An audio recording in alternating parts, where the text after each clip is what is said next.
He didn't know I couldn't sleep. At every time I closed my eyes, I saw his hands, not as a doctor's, but as something far more dangerous. The first thing I noticed wasn't the pain. It was the quiet. Not silence exactly. There was the low hum of something mechanical, the distant chirp of birds, and the faintest rustle of curtains breathing in air-conditioned rhythm. But it wasn't the hospital kind of quiet. No alarms, no yelling, no rush. Lavender. The room smelled like lavender. My body ached, dull and heavy, like I had been asleep for weeks. I opened my eyes slowly, squinting against soft, diffused light filtering through beige curtains. The walls were cream, the bedding, crisp white, too nice for a regular hospital. Someone had gone out of their way to make this room feel calm. That should have been comforting. It wasn't. I tried to move. Bad idea. My ribs lit up with a throbbing protest. I winced, a sharp gasp escaping. That's when I saw him. He stood near the foot of my bed, facing the monitor but not looking at it. His arms were folded, his expression unreadable. He looked more like a man waiting for a delayed train than someone watching a patient wake from trauma. Dark scrubs, silver stethoscope, thick forearms, clean-shaven jaw, high cheekbones, dark hair just messy enough to look deliberate. He didn't look at me yet, but I looked at him, and something inside me flinched, not from fear, not exactly. Something more primal, like a thread being pulled too tight inside my chest. A recognition I didn't want to acknowledge. Then his eyes met mine. Steel gray. Cool, focused, observant. "You're awake," he said simply. His voice was low and even. No relief, no welcome, just fact. The way you'd say it's raining or you left the light on. Still, it wrapped around me like a warm coat. I hated that. I swallowed against the dry rasp in my throat. Where am I?" He stepped closer, smooth and deliberate. "You're in a private care facility, just outside the city. You were transferred after the incident." The incident. Just hearing those two words made my stomach turn. "The attack," I clarified, barely recognizing my own voice. He didn't flinch. Yes, no questions. No "do you remember what happened?" No pity. That should have scared me more. It didn't. "I'm Dr. Roen Ellwood," he said, pulling a tablet from the counter. "You've been here for 3 days. Minor concussion, fractured ribs, shallow lacerations. No internal bleeding, stable vitals. You've been sedated for most of it." "Good to know," I muttered. My lips were chapped, my throat burned. "Water?" He reached for a pitcher and glass on the side table, not rushed, not hesitant, just measured. When he handed it to me, our fingers touched. I felt nothing at first, then everything. Heat, awareness, something that traveled from my palm to my spine so fast it left me dizzy.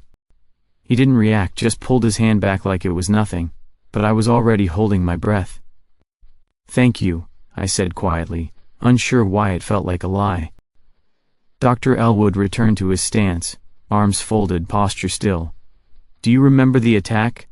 My chest tightened, bits and pieces, running, screaming, a hand over my mouth, the scent of strangers. But not who or why. I nodded anyway. "Enough." He didn't push. Most doctors would have asked more, called in someone with a clipboard, poked the wound until you bled with words instead of knives. But he didn't.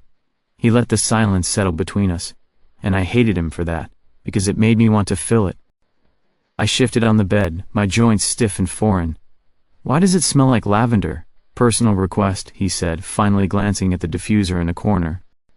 "Some patients respond better to calm environments, especially post-trauma," I huffed. "So you're the aromatherapy type, only when it works." I almost smiled. Almost. "Julian Ford," he said, checking my chart. "Omega. 29.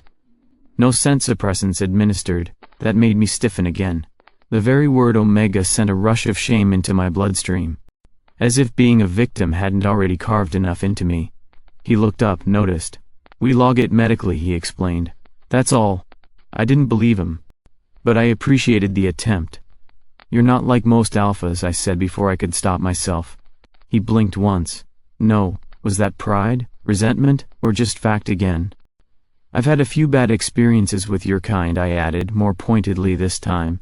I assumed, he replied, calm as ever. Most of my patients do. Guess I'm not special. He studied me for a moment. You're alive. That's already exceptional. That shut me up. He walked toward the door, pausing just before leaving. If you need anything, press the call button. I'll be your attending physician for the next few days. I nodded, throat thick with something I didn't want to name. As the door clicked shut behind him, I exhaled a breath I didn't realize I was holding. Then I looked at my hand. The one he'd touched. It still felt warm. By the next afternoon, I was allowed to leave my room. Only supervised walks at first, just down the corridor and back. But I took my time. The clinic wasn't like any place I'd stayed before. It felt expensive, but not sterile. The halls were wide, with tall windows and plants in real ceramic pots. Hardwood floors creaked softly underfoot. There were no beeping monitors or staff rushing past, just the occasional quiet footstep, the sound of pages turning, and the steady, almost oppressive warmth of peace. I wasn't used to peace. It made me suspicious. I shuffled past a framed photo of the founder, some bearded man with 100 degrees, and found myself in what they called the common dining room, which, of course, looked like it had been stolen straight from a magazine. Exposed brick walls, a crackling fireplace, and plush chairs arranged like they were waiting for an indie film crew to shoot a scene. A long oak table ran down the center, already set for lunch. "Sit, sit, sit," came a voice, sharp and raspy. I blinked. At the far end of the table sat an elderly woman in a lavender cardigan, with short white curls and eyes like polished onyx. She waved a spoon at me like a sword. "You're the pretty one they rolled in last night, aren't you?" I stood frozen. "Excuse me? Don't flatter yourself," she huffed. "I've seen prettier. But you look like you've been dragged through a forest and woke up smelling like guilt." "That makes you interesting." I opened my mouth, closed it again. She pointed to the chair across from her. "Sit. The food's bland but warm, like most people here." I sat. "Mrs. Laney," she offered like a challenge. 83. Widowed. Heart like a ticking time bomb. But I still beat half the staff at chess. "You?" "Julian," I said. 29. "Also slightly broken?" She snorted. "Honey, if slightly broken is the worst you've got, you're winning." We ate in silence for a moment. The soup was chicken and rice, too much thyme, not enough salt. But she was right, it was warm. I didn't realize how long it had been since I'd had a warm meal that didn't come from a microwave or vending machine. "So," she said mid-spoonful, "is the doctor single?" I choked. "What?" "Ellwood. The tall drink of brooding. You've got to look whenever he's in the room. I barely know him." "Doesn't mean you don't see him," she said knowingly. I stared at my bowl. "He's my attending." "It's not appropriate." "Pfft, you think I care about appropriate? I had a fling with my pharmacy tech when I was 59. Almost died, but worth it. I didn't know whether to laugh or run." She leaned in, her tone softening. "Look, sweetheart. I know that look. You're trying to convince yourself it's just because he helped you, that it's gratitude, confusion. But let me tell you something. Chemistry isn't polite. It doesn't knock first." I met her gaze. She wasn't teasing anymore. I hated that she was right. Because she'd just described the exact storm I was drowning in. The thing was, after what happened, I didn't think I was allowed to feel this way. About anyone. Let alone an alpha. Let alone him. And yet every time Roen walked into the room, something in my body sat up straighter. Not from fear. Not even from attraction exactly. From heat, tension, memory. Like my cells were writing a story my mind hadn't approved yet. After lunch, back in my room, I stared at the ceiling. My hands were folded over the blanket still. I hated this. Hated the part of me that was curious, hopeful, weak. My phone buzzed. "Mom." I debated not answering. But she'd call again, and then she'd call my building manager, or my boss, or the police. I swiped. "Hi," I said, forcing my voice to sound, well, alive. "Julian?" Her tone was clipped, clinical. "You didn't check in yesterday." I was Busy, I'm sure. Where are you? You don't sound like you're home. I'm at a place, I said vaguely. A place? What does that mean? Julian, if this is one of those naturopath retreats again. It's a clinic, I cut in. Private. Quiet. I'm fine. You went without telling me? She snapped. After what happened? You should have come home. I swallowed. I didn't want to. You can't keep making decisions like this. You're not thinking clearly. You're not even. Mom, silence.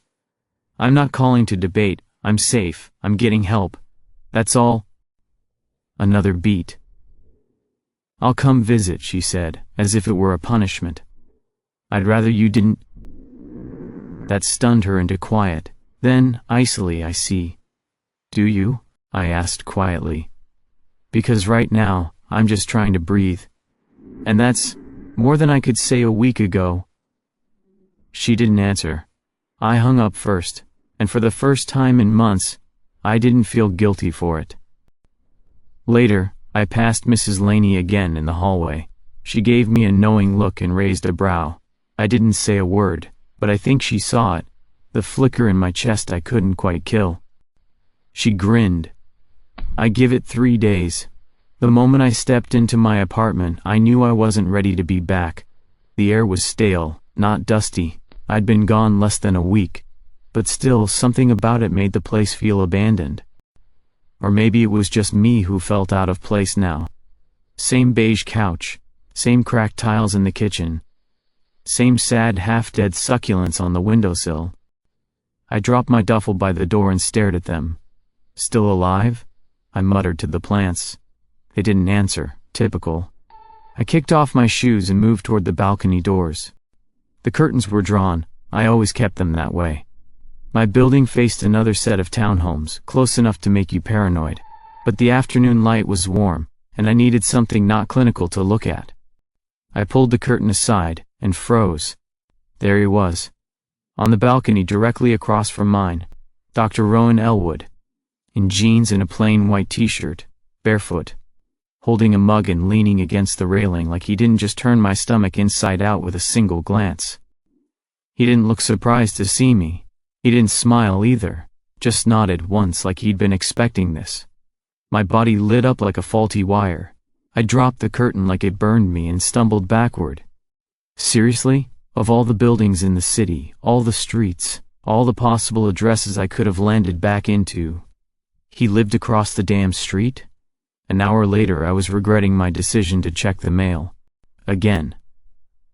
Roen stood inside, hands in his pockets, hair slightly mussed like he'd just come from a nap or had been running his hands through it too much. His eyes landed on me for a half second, then back to the elevator panel. He didn't say a word.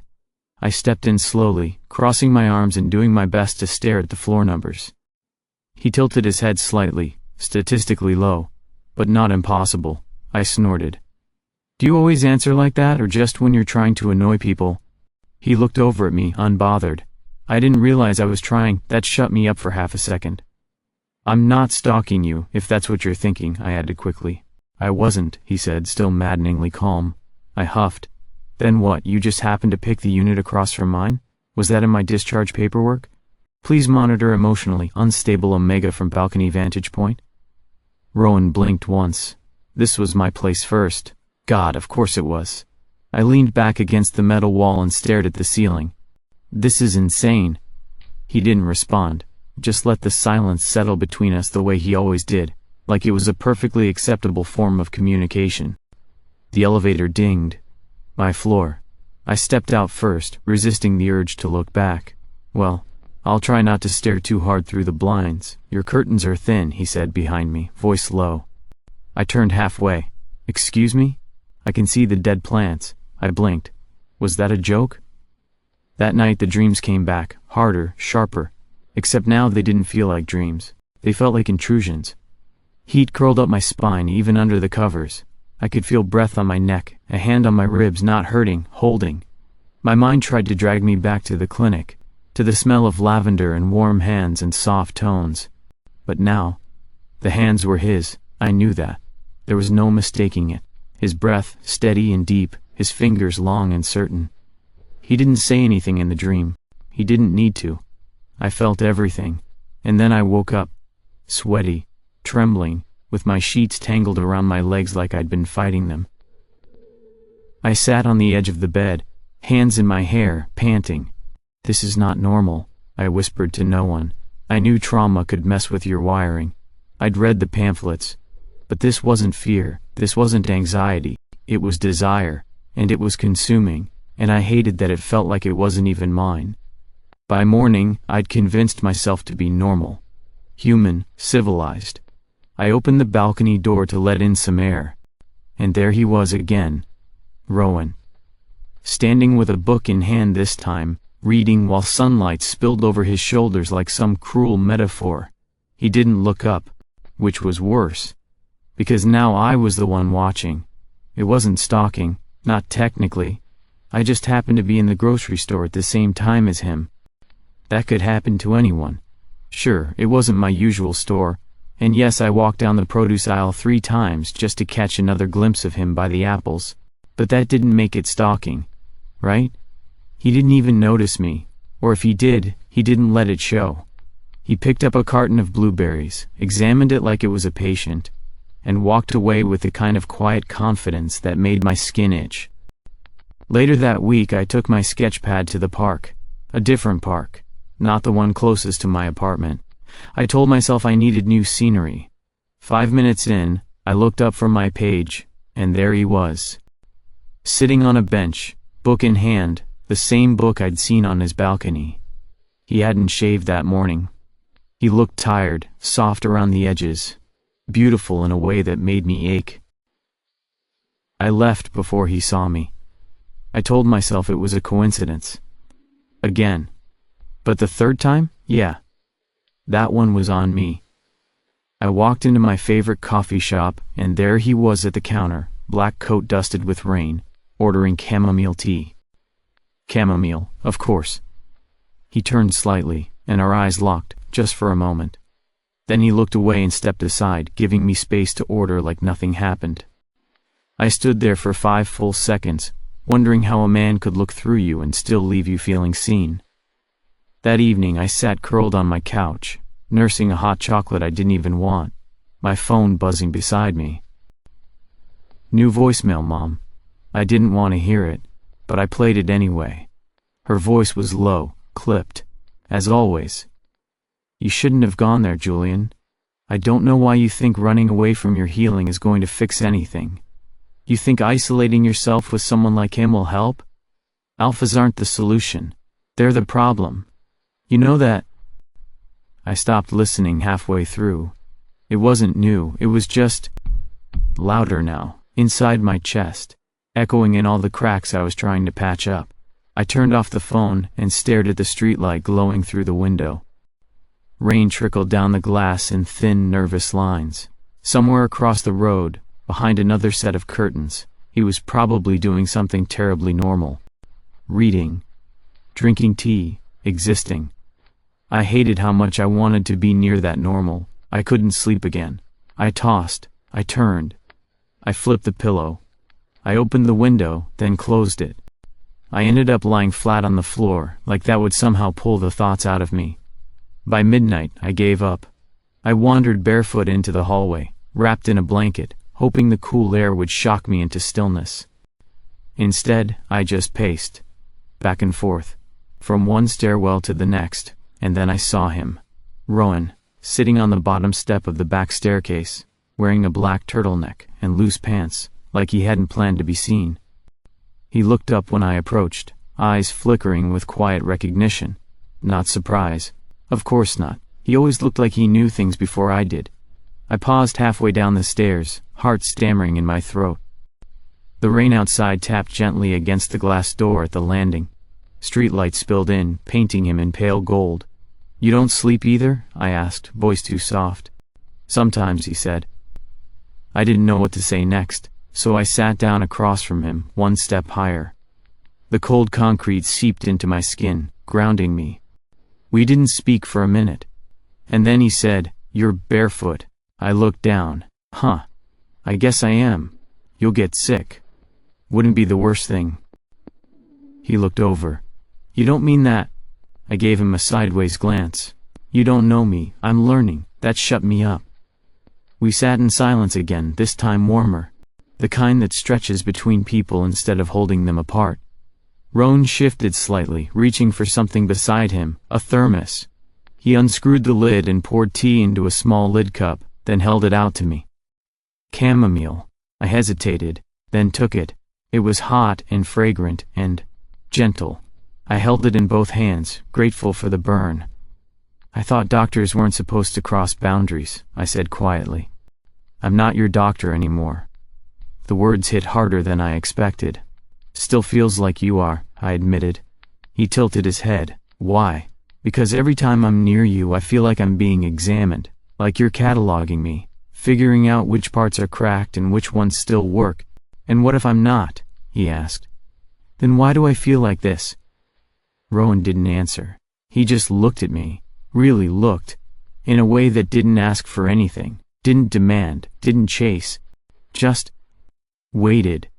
And maybe that was the scariest part, because it made me want to lean closer. I didn't, but I thought about it, and he knew that I did. I drank the tea slowly, let the silence say things for me I didn't know how to put into words. Finally I stood. I should go back, I said, before my feet freeze off. He nodded once. Good night, Julian. I hesitated. Then, thanks. For the tea. Roen looked up at me, soft shadows under his eyes. Any time, later curled up in bed, I pressed my hands to my chest, and inhaled the lingering scent of chamomile from the sleeve of my hoodie. And for the first time in days, I didn't dream, I just slept. I woke up tangled in sheets, gasping for air. The dream had been too real. Again. Only this time, I remembered every detail. Warm skin against mine. Breath that hit the nape of my neck like a whispered promise. The soft press of fingers over my ribs, not to wound but to anchor. And scent. His scent. I shouldn't have known it, but I did. Woodsy, clean, cool like cedar, warm like skin after rain. It clung to my pillow, my shirt, my thoughts. But he wasn't here, and that made it worse. I shoved the blanket away, heart pounding, skin flushed. The air in my room felt too tight, too still. I paced, barefoot again, like maybe movement would shake him off. By evening the city had turned to glass. Rain hammered the pavement, misting the windows in soft gray. The streets shimmered under headlights and reflected halos from every traffic light. It was the kind of rain that turned everything quiet, even your own thoughts. I didn't remember deciding to leave the apartment. One minute I was staring at the rain, the next I was running through it. No umbrella. No shoes. Just a hoodie pulled over my head and a desperate need for something I didn't want to name. My feet took me to his doorstep. Or maybe my body did. I stopped beneath the overhang outside his door, soaked and shivering, hands clenched at my sides. I didn't even knock. He opened the door anyway, like he'd known I was coming. He stood there in a dark long-sleeve shirt, barefoot, his hair pushed back like he'd just run a hand through it. His eyes swept over me, taking in the wet clothes, the tremble in my hands, and still he said nothing. No surprise, no scolding, just presence. I hated how easily I exhaled in front of him. Come in, he said, and I did. His apartment was exactly how I remembered it from that glimpse on the balcony. Minimal, warm, wood floors, tall bookshelves, low lighting. A few houseplants that looked surprisingly healthy. Somewhere in the background, a quiet ticking clock. And that smell again. Eucalyptus and something I couldn't name. Sit, he said, gesturing toward the couch. I did, shivering as I peeled off the soaked hoodie. My t-shirt clung to me, chilled and damp. Roen disappeared down the hall and returned with a towel and dry clothes. Soft cotton joggers, a clean black shirt. I stared at them for a second before speaking. These yours? He raised an eyebrow. No, I keep a guest wardrobe for emotionally complicated neighbors. I rolled my eyes, but I took them. I changed in the bathroom. Small, spotless, with a mirror I refused to look into. When I stepped back out, he was already curled on the armchair, nursing a mug of something that smelled like ginger and honey. Another mug sat on the coffee table beside a folded blanket. He nodded toward it. It'll help. I took the mug, fingers brushing his just slightly. Warm again. Always warm. We sat in silence for a while, the rain making soft music against the windows. I sipped the tea and tried not to stare at him. He didn't look at me either, but something in the air between us felt pulled tight, like stretched string. Fragile, but humming. His voice when it came was quiet. "You've been dreaming." It wasn't a question. I didn't answer. I couldn't. He turned to look at me then, and I finally let myself look back. His eyes weren't steel tonight. They were soft, like smoke instead of metal, curious, steady, not demanding, just there. He reached out slowly, fingertips brushing mine. "Julian?"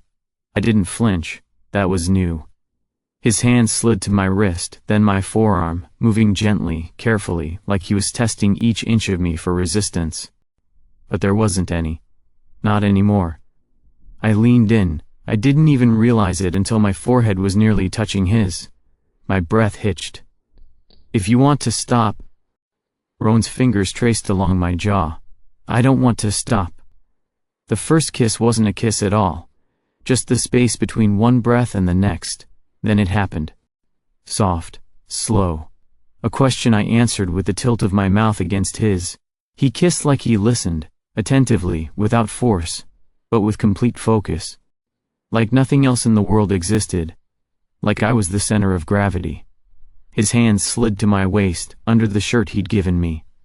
My skin jumped beneath his touch, not from fear, from recognition. Like it had been waiting for this moment, and now refused to pretend otherwise. When he lifted the shirt over my head, he moved like he was unwrapping something breakable. "You can say stop," he said, voice rough. I shook my head. "I don't want you to stop." And so he didn't. He didn't rush. He didn't press. He just moved with me, over me, around me.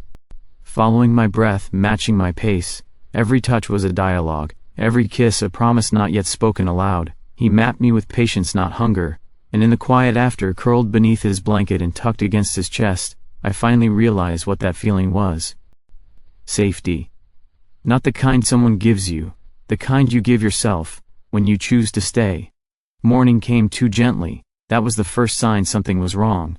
No jolt awake, no nightmares, no sweat-drenched sheets or gasping breath, just the soft weight of a blanket over my hip and a slow, steady warmth against my spine. Breathing. Behind me. I opened my eyes. The room was dim, quiet. I could hear rain still tapping against the windows, softer now, more of a murmur than a storm. The clock on the wall ticked faintly. Somewhere down the hall, water was boiling, and I was still in his bed. My body didn't panic. That was the second sign. I stared at the ceiling, waiting for the dread to settle in, for the shame, the what the hell did I do spiral. But all I felt was stillness. I sat up slowly. The sheet fell from my chest. Roen wasn't in the bed anymore. His side was warm, blankets messy. Like someone had slept there on purpose, not just to occupy the space by accident. My shirt, his shirt, was draped over the edge of the bed. I pulled it on, padded into the hallway barefoot. He was in the kitchen. Of course. Barefoot too, hair damp, sleeves pushed up. Pouring coffee into two mismatched mugs. The smell hit me like a memory I hadn't made yet. Grounded, bitter, real. He didn't turn when I entered. "You're awake," he said, calm as always. "I thought you'd be gone," I replied. He looked over his shoulder. "Why?" I shrugged. "Habit." He set one mug on the counter and handed me the other. "I live here, you know what I mean." He didn't answer right away. Just leaned back against the counter and took a slow sip. "I don't make promises I can't keep," he said finally. "So I won't tell you this won't ever get complicated, or painful, or messy." I held the coffee tighter, waiting. "But I can promise I won't run," he added. "If the pain comes back, yours, mine, ours, I'll be here. Even if I can't fix it." I swallowed hard. That shouldn't have been enough. But it was, because it was real. No flowers, no fairy tale. Just steady hands and presence. Just him. I nodded, throat too tight for words. He didn't press. I left his place a little before noon. The rain had stopped, and the street looked washed, clean in a way cities never really are. I crossed to my building without checking if he watched me go. Inside, everything smelled different. Or maybe I did. I took a shower, put on fresh clothes, sat on my couch for a while staring at nothing. That's when the knock came. Firm, familiar. I opened the door and there she was, my mother, in a pale gray coat and heels too sharp for this weather, lips pressed into a line, holding a grocery bag like it was a peace offering she didn't believe in. "I called," she said. "I know. You didn't answer." "I know." She brushed past me, stepping inside with the casual judgment of someone who believed the apartment still belonged to her. She set the bag on the counter, looked around once, and stopped. Her nose twitched, subtle, but unmistakable. I didn't move. "Is someone here?" she asked, already knowing the answer. "No," she turned slowly. "That's not your scent." "I know." Her mouth flattened. "Julian, don't, I just want to understand. You don't, I'm your mother." "I know that too," I said, a little sharper than I meant to. Silence stretched between us, long and tight. "You've been with an alpha," she said finally, voice cold. "Again." "Not again," I said. She blinked. "What? This isn't like before. I didn't fall into anything. I walked into it." She crossed her arms. "They manipulate, you know that. They wait for you to be weak, and then—" "He didn't take anything," I cut in. "I gave it. You don't owe him anything, Julian. I didn't do it because I owed him." She stared at me, trying to find her version of me behind my face. The obedient one, the cautious one, the one she'd trained not to trust his own instincts. He wasn't here. "I don't want your disapproval," I said, voice lower now. "But I also don't need it anymore." Her eyes softened, just for a second, but it passed. "I came here to help. You didn't ask if I needed help." Another silence. Then she turned back to the door. "I'll check in later." "You don't have to," I said. "But you can." She left without another word, and for the first time, the quiet didn't feel like a loss. It felt like mine. Healing is not a straight line. I knew that. But no one warned me that some days would feel worse than the ones that came before, not because of the pain, but because there was finally space for something else to move in. Like joy, or fear of joy. I started seeing a therapist again, a new one, neutral scent, calm voice, glasses that constantly slid down her nose. She didn't ask what happened at first. She just asked what I dreamed about, so I told her. Bits and pieces, sensations, smells, the touch of a hand I wanted and didn't want all at once. She handed me a notebook. "Write them down. Not just the nightmares. All of them." So I did. Each morning, I scribbled fragments in messy handwriting, cedar, heat, voice in my ear, safe, safe, safe. Sometimes I woke up crying, sometimes smiling. I didn't tell her that most of them ended in his arms now, that they felt more like memories than dreams. Tried being the operative word. Swore, tried again. Managed to get 3 into the pan. Maybe too much heat? Smoke. So much smoke. The fire alarm went off just as the eggs turned into something resembling rubber despair. I panicked, grabbed the pan, instantly dropped it. At that moment, Roen came flying in, hair still wet, towel slung around his neck. He took one look at the kitchen and wordlessly reached for the whistling kettle on the back burner, with his bare hands.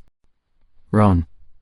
He didn't even flinch. He just set the kettle aside, turned off the burner, and calmly waved a towel at the smoke alarm like this was an everyday Sunday occurrence. "You touched that thing with no mitts," I gasped, staring at his fingers. He lifted them, unharmed. "Didn't think. Reflex. Are you part dragon?" A rare smirk tugged at his mouth. "Guess you bring out the fire in me."